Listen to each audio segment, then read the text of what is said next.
Bonjour les PT.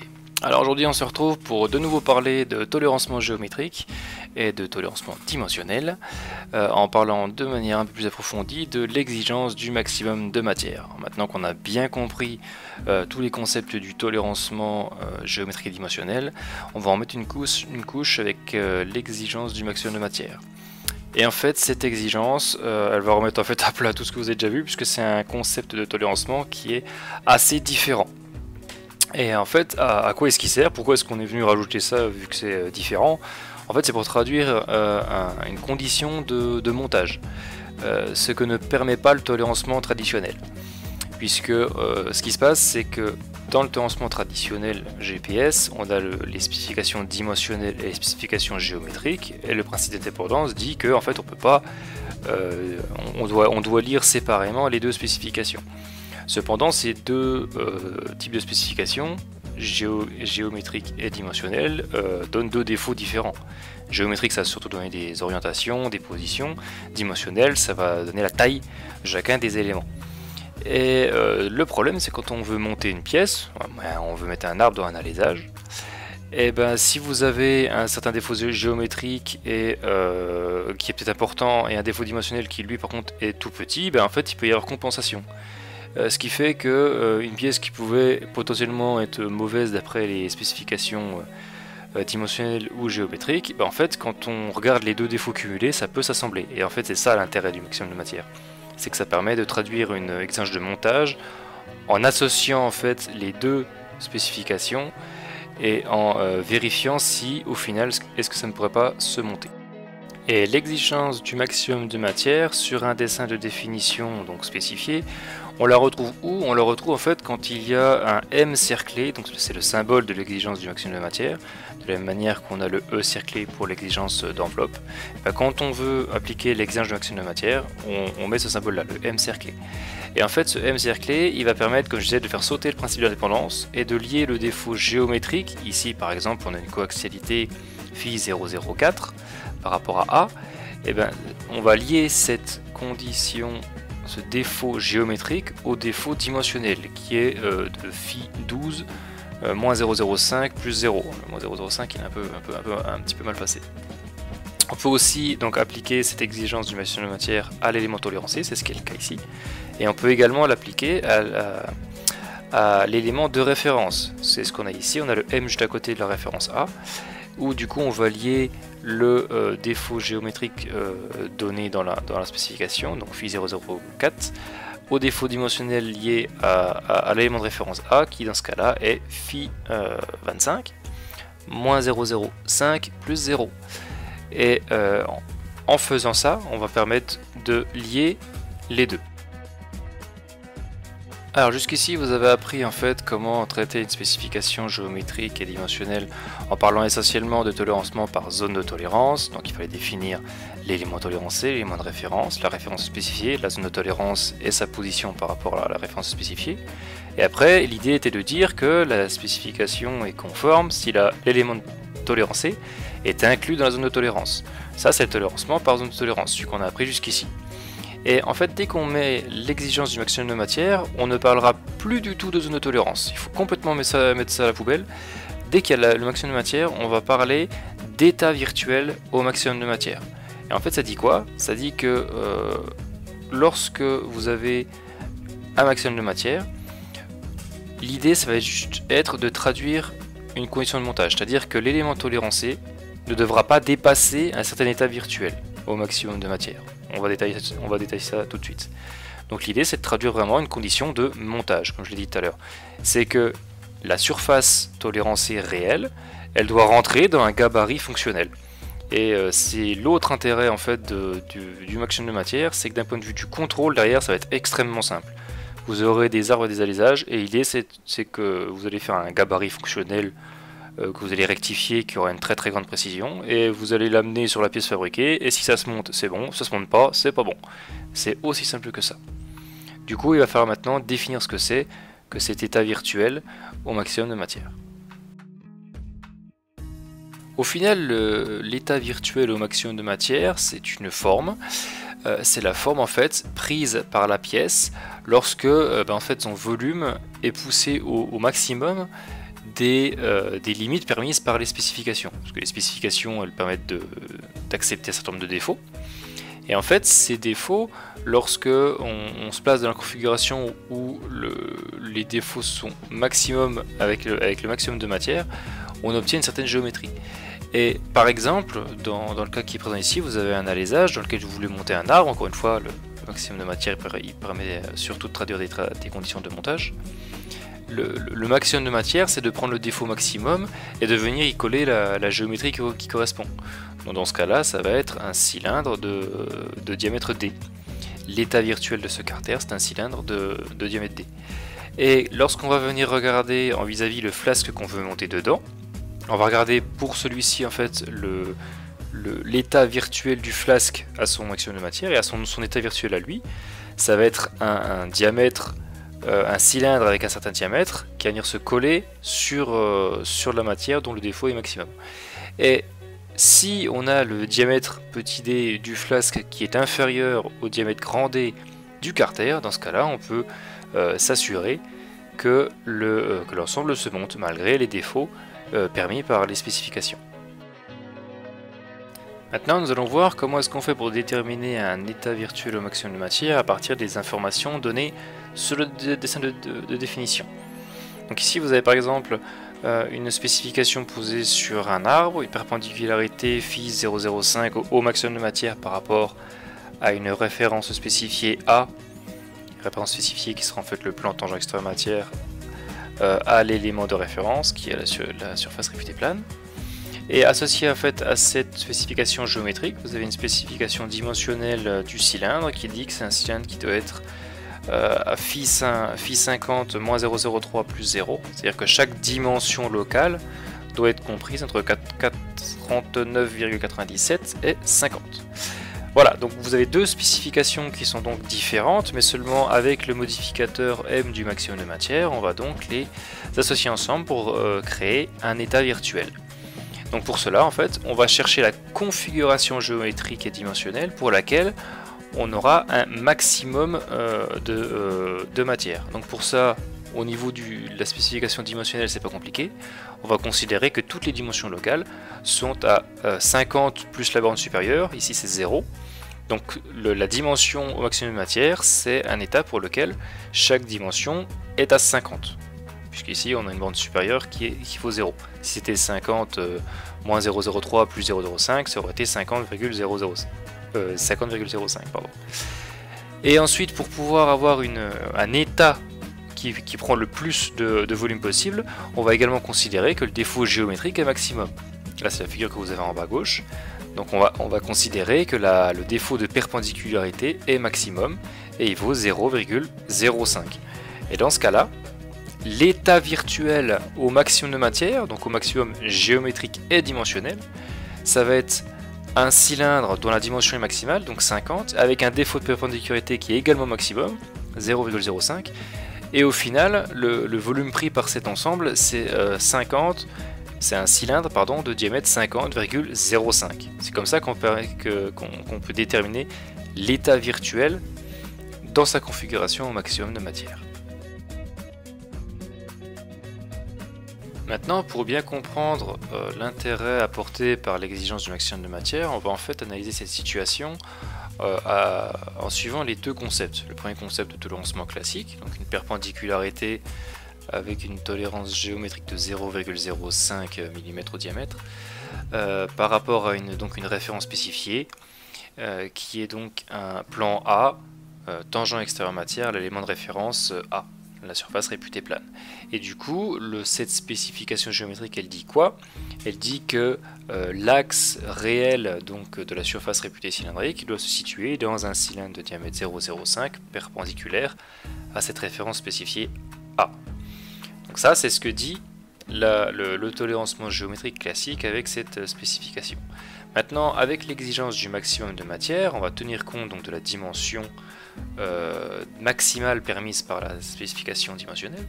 Et on va dire quoi? On va dire que cette fois-ci, ce n'est plus l'axe qui est spécifié, c'est bien la surface réputée cylindrique, et on veut en fait que celle-ci ne dépasse pas un état virtuel, elle ne dépasse pas l'état virtuel au maximum de matière, qui est un cylindre de diamètre 50 plus 0,05 qui est le défaut géométrique, et que ce gabarit, qui est en fait un cylindre plus un plan, on va venir l'insérer sur l'élément tolérancé, c'est-à-dire la surface réputée cylindrique, et venir le mettre en contact avec le plan A. Et si ce gabarit, cet état virtuel au maximum de matière, donc ce diamètre, n'est pas dépassé par l'élément tolérancé, sachant que vu qu'il y a une référence, il faut quand même que le plan A qui se situe sur l'état virtuel soit en contact, sinon on ne respecte pas complètement la spécification.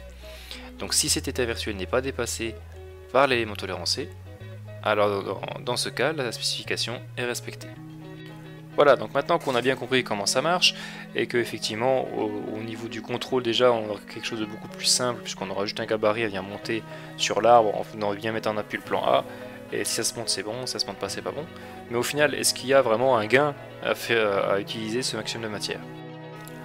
Pour bien saisir l'intérêt du maximatière, il faut en fait se représenter ce qu'on appelle le diagramme de tolérance dynamique, qui représente les deux défauts qui nous intéressent ici, c'est-à-dire le défaut géométrique, la perpendicularité, ainsi que le défaut dimensionnel, les dimensions locales de notre cylindre.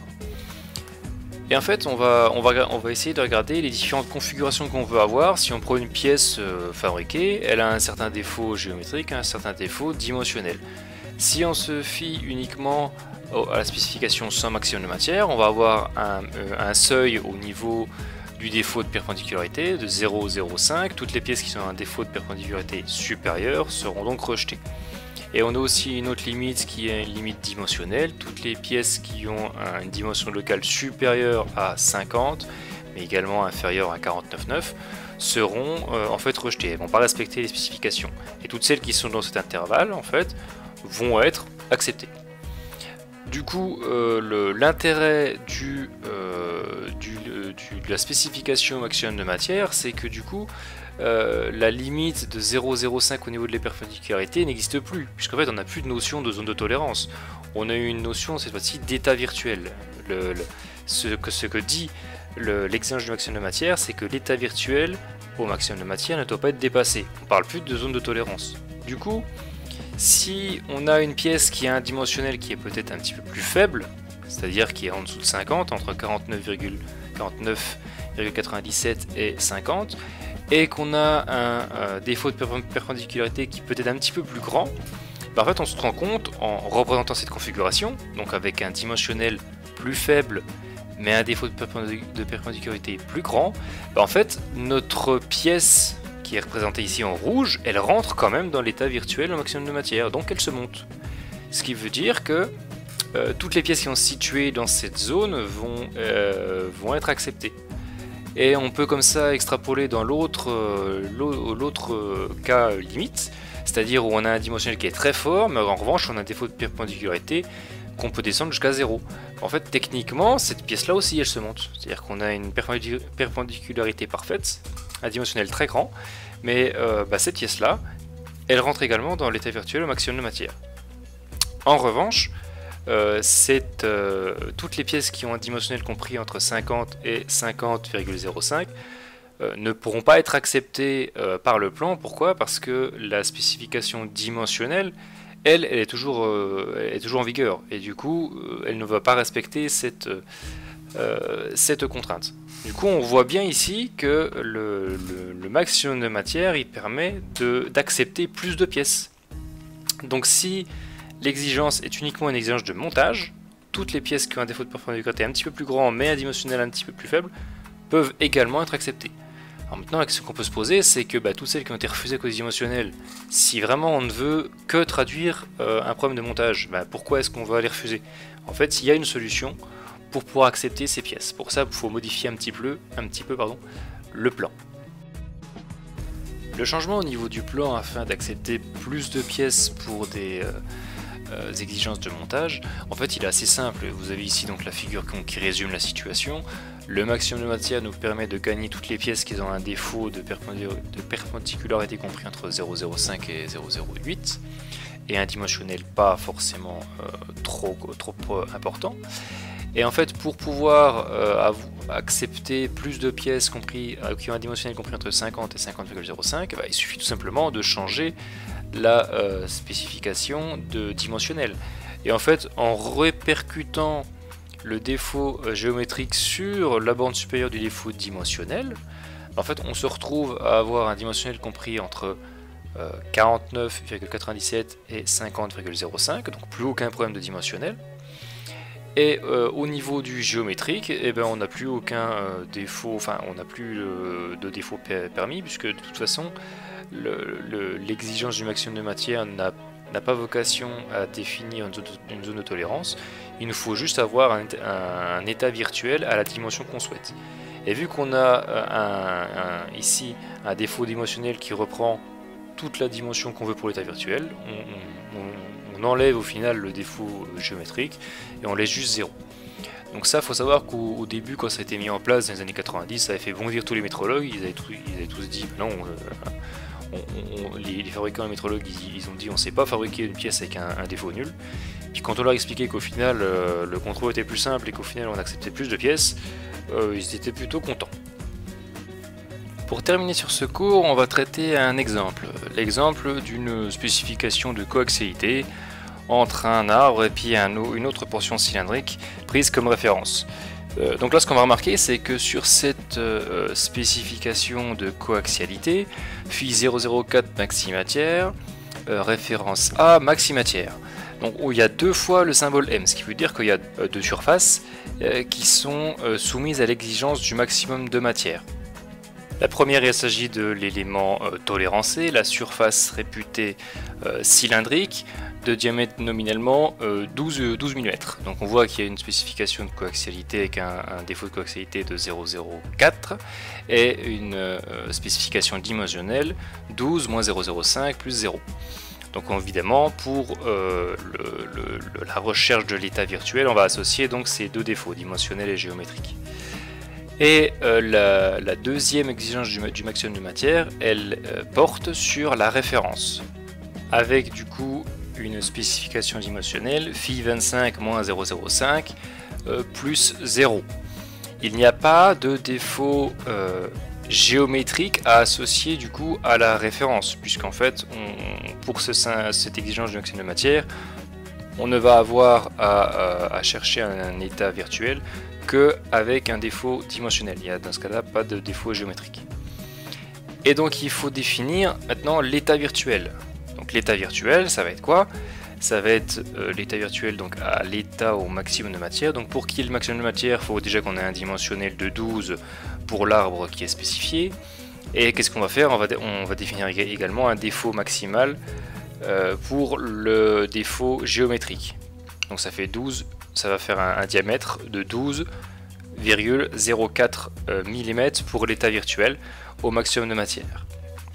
Et pour ce qui est de l'exigence du maximum de matière pour la référence A, on va avoir cette fois-ci au maximum de matière un diamètre de 25,0, puisque le maximum de matière étant la borne maximale étant à 0. Du coup, l'état virtuel au maximum de matière, donc ça va être dans ce cas-là un ensemble, ça va pas être uniquement un état virtuel de 12,04. Vu qu'il y a aussi l'exigence sur la référence, on va englober les deux.